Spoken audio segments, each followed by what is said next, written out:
This is Al. He's in the back room here sending out some stuff, and he's I'd say the crossbow guy mostly. That's kind of your specialty here. Yep. Your preferred hunt is a turkey hunt, right? Yep. It's the easiest for a guy like me to get out of the archery shop. Everyone wants to hunt in the fall. You got deer, bear, every animal to hunt in the fall. Springtime, turkey hunting isn't quite as popular, and not a lot of people take long trips, so it's a lot easier for me to get out of the shop is really the main reason why it's kind of taken over my hunting passion. It's just easy for me to take a couple weeks at a time and travel around, where in the fall, everyone's trying to take the time off, so it's tougher. What is it about turkey hunting? I've seen some interviews with guys that are like, that's the thing. To me, it kind of brings together all the different aspects of the different types of hunting. A lot of guys compare it to out west hunting like elk. You get the responsive and interaction of calling, but yet you also have to have the woodsmanship and the scouting and all of the above. But adding that communication and interactiveness as opposed to just like a turkey versus deer, it creates just a lot more excitement for me. I really like to get the turkeys fired up, get them talking. They might be busy doing whatever else they want to do, but when you can get them excited and have them come running in, it's just a totally different type of feeling, I guess. Tell me, like, for someone who, I've been on one turkey hunt, I saw one turkey. I've done some research on what guys like you do, and from what I understand, sometimes people will go out the night before and kind of figure out where the turkeys are roosting and then set up right underneath the tree or close by. Is that like a strategy? Yeah, the best thing you can do when it comes to turkey hunting is scout and figure out where the turkeys are consistently and where they actually want to be. Yes, you can call at them and call them from the neighbor's property and have them come in, but it's a lot easier to call them to you if you're already where they like to hang out. So roosting birds is probably the most common practice of scouting, but like for me personally, I'll scout days. If my tag starts on a Wednesday or my season starts on a Wednesday, I will actually, like here in Wisconsin, I will spend 3 or 4 days up to that day that I'm going to hunt, scouting, watching them as consistently and as much as I can, see which fields they're using at what time, see where they're generally roosting, see if they have a consistent roost tree. You just gather as much information as I possibly can. That's how I like to do it. So basically, for me, like I said, if I have a tag that opens on Wednesday, I'll get up in the morning before work, drop the kids off at school, run out to the property, make a loop around, listen for gobbles, watch, check cameras, all the normal stuff. But scouting and being where they want to be is definitely super important. I've definitely hunted properties where there's a lot of turkeys around on neighboring properties and getting them to cross a property line, whatever reason they don't utilize that property as much. It's just a lot easier if you can scout and find out where they really want to hang out. So for scouting turkeys, you're not necessarily looking for sign on the ground. You're more... All of the above. Okay, so part of it is glassing, figuring out where they're traveling, and then another part is actually, what are you looking for on the ground? You're looking for tracks, scratch marks, drag marks from where the toms are strutting and stuff like that. You're looking for the normal type of stuff you would look for, sign you would look for hunting. It mainly tracks, scat, those sorts of things. The nice thing about a turkey is you can tell the difference between gender in a multiple different ways. Piles of crap, their tracks, and then the scratch marks, like I said, from strutting, those are different indicators you can look for that'll tell you if it's just a hen hanging around by herself that's got a nest not far, or if there's a tom in the area. Are you looking at kind of like the leaves getting scratched, or they actually put marks on the ground, like in the dirt? It depends on the ground, obviously, but a lot of the time, like on a gravel road, you'll see where those wings are actually dragging, where he's strutting, and then you'll see the tracks. And then you can also, based on the ground, back to the woodsmanship, you're trying to figure out how old or how fresh the stuff is.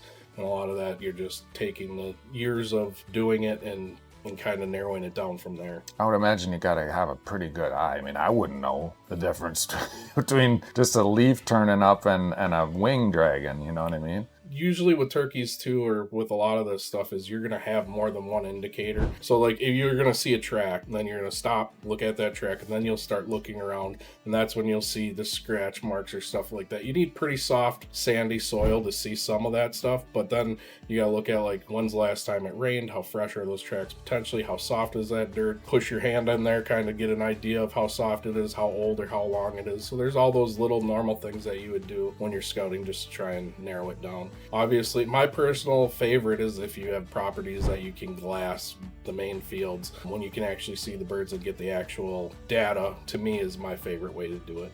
When I went on that turkey hunt, it was revealed to me that they don't really have scent. They don't have scent at all. They can't smell you.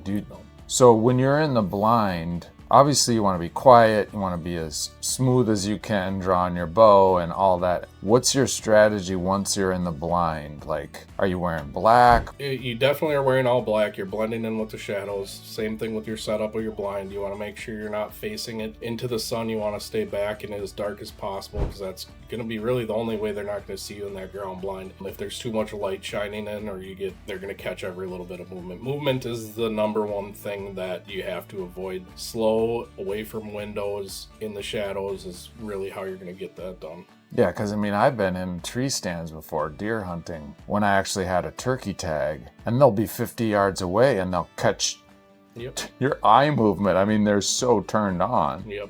That's the thing, is people always say, like, if they could smell, you'd never kill a turkey because their eyesight is so good.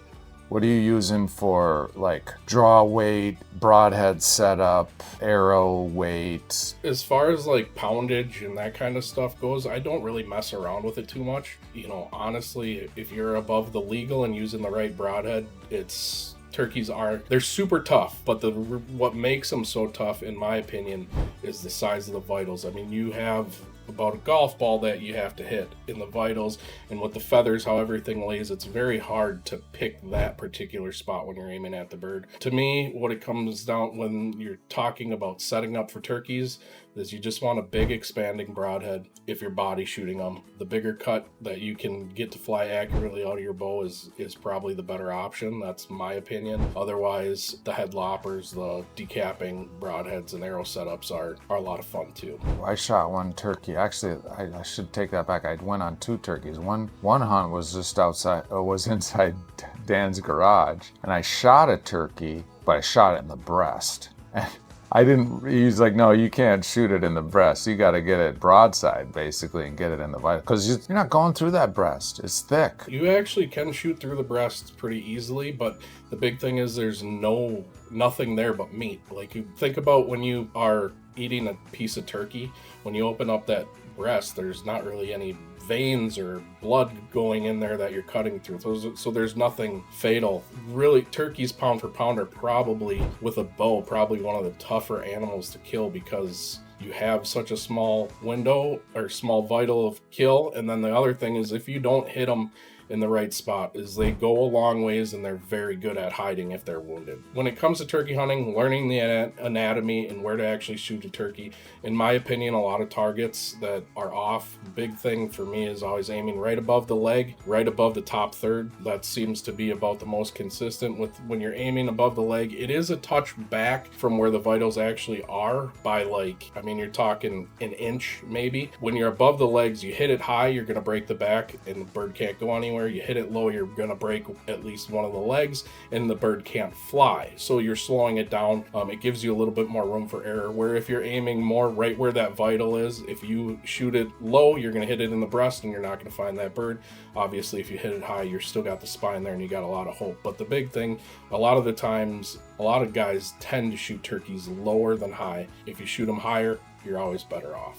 I'm assuming you're setting decoys as well. What's your preferred decoy setup, and how many yards from your blind? Everyone has their own kind of personal setup. When using decoys, I almost always want a male turkey, usually a Jake. I actually never use a Tom decoy. I always use a Jake. I have several different configurations of what that Jake's doing, but if I had to pick one, I'd pick a 3/4 strut Jake decoy and then at least one hen. If I had to choose one setup that I could run every single time, I would do 2 hens and a Jake. That's just what I feel most comfortable with and what I like. But again, that's going to come back down to your scouting, because there's, if you can keep it as realistic as possible, if you've got a small group of birds, big group of birds, different times a year, later in the season, you might take that. Some guys like to hunt with just one hen later in the year because they're not as aggressive looking for fight. They're looking for that last hen that's out there looking to be bred. So I don't think there's a wrong answer with decoy spreads. You just got to kind of figure out what works for you. Decoy placement, obviously, I never put my decoys beyond 12 yards That way, if the turkey hangs up 10 yards beyond the decoy, they usually, when they come in, if they're going to hang up, they hang up, 20, 30 yards back, and you kind of keep it where you're in your comfortable range. Now I've shot enough turkeys where I've really limited my shooting. Like, I am to the point where I will not shoot at them personally unless they're for sure inside 20 yards. I like to wait till they're actually in the decoys giving me the full show. So there's a lot of times where I actually won't even shoot them unless they come right to the decoy at 12 yards or closer. The closer you can get them with a bow, in my opinion, just like anything, the closer you can get them and you got to hit them with that arrow and that little vital spot, the more likely you are going to be able to get that done. So the theory with running a Jake is because a dominant Tom doesn't feel threatened, so he'll want to take out the Jake. And even if you get a Jake, they might come at the Jake. Is that your theory? Yep, that's exactly what it is. There's too many times you put out a Tom decoy and that Tom will come up and stick his head up and he's not ready for a fight, but they're not as intimidated.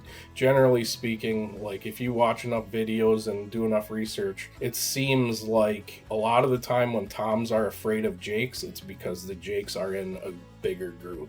So like when you see Jakes beating up a Tom, there's usually 3 or 4 Jakes in one Tom. There's usually one Jake that Tom almost never has an issue. He's maybe not going to go fight him, but he doesn't have an issue getting close and checking out the situation. Bowtackle is your online e-commerce and marketplace solution for your outdoor retail shop. Sign up today and move your gear. Link in description.